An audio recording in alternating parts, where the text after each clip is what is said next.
Found a writing here by William Meelan that I'm going to share with you today. And just listen to the words of Scripture, listen to his words that he wrote down here, and it gives you a clear view of God's power in creating. And he created through his Son, the Beloved, and he had a glory. Christ had a glory with the Father previously, before all creation. All right, it's called He Laid His Glory By. There's an impressive twofold thought concerning the glory of Christ in that wonderful transcript of grace, written down for us in Paul's Philippian letter.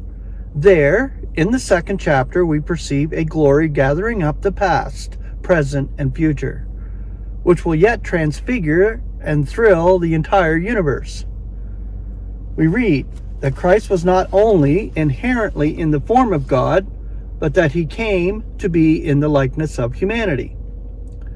There was thus an essential glory marvelously his, as the image of the invisible God, as also an acquired glory from his, coming to be in the likeness of humanity. These characters of the Christ of God are strengthened and sustained by two great thoughts. These are the opening chapter of Colossians, right here. As firstborn of every creature, we note his essential glory, the ground and reason being given. For in him is all created, that in the heavens and that on the earth, the visible and the invisible, whether thrones or lordships or sovereignties or authority. All is created through him and for him, and he is before all. And all has its cohesion in him. And you got to understand the word all there. It's tapanta in the Greek. And it means the entire universe. Everything has its cohesion in Christ. And clearly, from a scriptural viewpoint, if you look at it and understand it as clear as day, like I do, simple as a child, learning, I understand and believe Scripture, it's clearly put in these words, that he is before all, and all has its cohesion in him, and all was created through him and for him. He is divinely set as the one in and through whom all is created. Moreover, so magnificent a creation is for him, he cannot therefore be separated from the work of his hand. Yet glorious Elohim as he is, in stately being and before all, he must needs come down to this earth of ours. And so he lays his glory by. From the exalted position of creator and upholder of all things, he comes to be in the likeness of humanity, and still descending, yet with a wondrous dignity.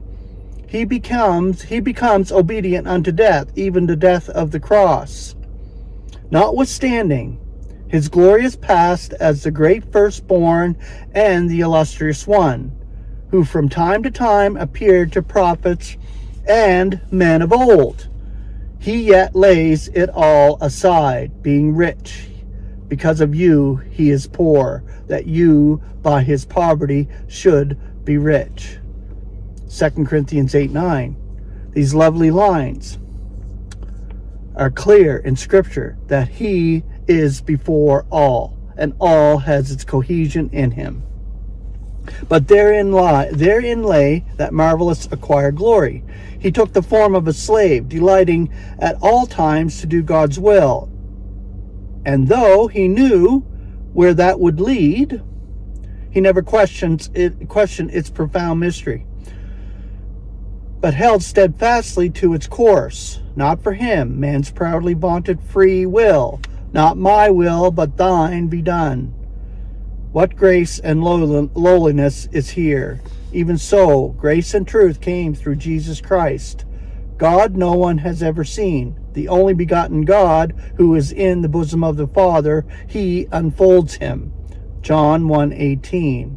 Yes, the great firstborn of every creature descends to this earth of ours, to be a man, the man Christ Jesus, that mankind everywhere might see in him a God most truly to adore, and might also in him those graces and that dignity we would associate with the God and Father of our Lord Jesus Christ. Can a man know God? To this query, a striking story is told by Dr. J. Stuart Holden. Two friends were one day walking in the fields, talking as they walked of inscrutable mystery of God's doings. One of them, a man of some intellectual force, whose heart had never yet been opened to the divine light, said petulantly, "How can a man of finite mind know God? How can he discern what God is doing? How can he understand God's will?" And pointing contemptuously to an anthill where thousands of insects were busy at their toil, he asked, "How can those ants understand what is in my mind?" Like a flash, the answer came, "There's only one way, by your becoming an ant and declaring it to them." And in that answer lies everything we need for knowledge and understanding of God. Now, the power and majesty of this rare descent on the part of Christ is the putting away from himself of the power so truly his. For it became him, because of whom all is, and through whom all is, in leading many sons into glory, to perfect the inaugurator of their salvation through sufferings. Hebrews chapter 2, verse 10. And again, how blessed to know that he, so wreathed with glory and honor, should in the grace of God be tasting death for the sake of everyone. For the sake of everyone. There indeed lies the majesty of it all. And with what completeness is the sacrifice crowned? For as the outcome of thus taking human form to redeem, he becomes the illustrious firstborn from among the dead. And what a thought is here, that all the beauty and grandeur of this rare linking up of ourselves with him is foreknown by God. For whom he foreknows, he designates beforehand also to be conformed to the image of his Son, for him to be the firstborn among many brethren. Romans 8:29. What an ideal, transformed to be conformed. God wants us to be a reproduction, as it were, of his fair, glorious image. And how great the honor laid upon us, that we should thus be essential to him. He assuredly is to us. But how wonderful that we should be indispensable to him and to our hearts. Is it not because of the illumination of the evangel of the glory of Christ, who is the image of the invisible God?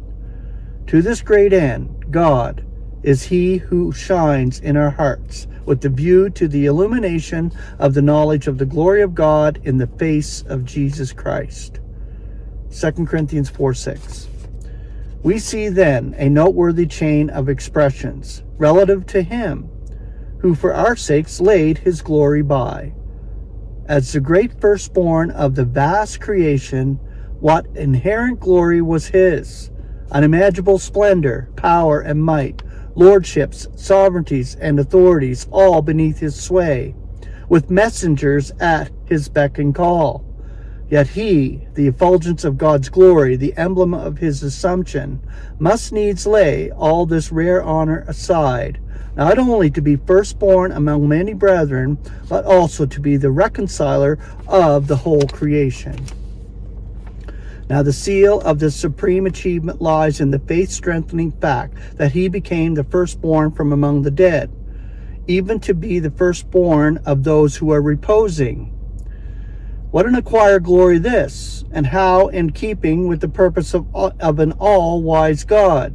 For how orderly is the setting forth, each in his own class, the first fruit Christ, thereupon those who are Christ's in his presence, thereafter the consummation, that glorious fullness of joy and peace and universal satisfaction, which will enthrall the entire universe. What reward for a now risen ascended Christ of God, the celestial one, and with all the glory of his name, name of all names, how assuredly to our hearts that according as we wear the image of the soilish, we should be wearing the image also of the celestial. 1 Corinthians 15:49. And all this because he laid his glory by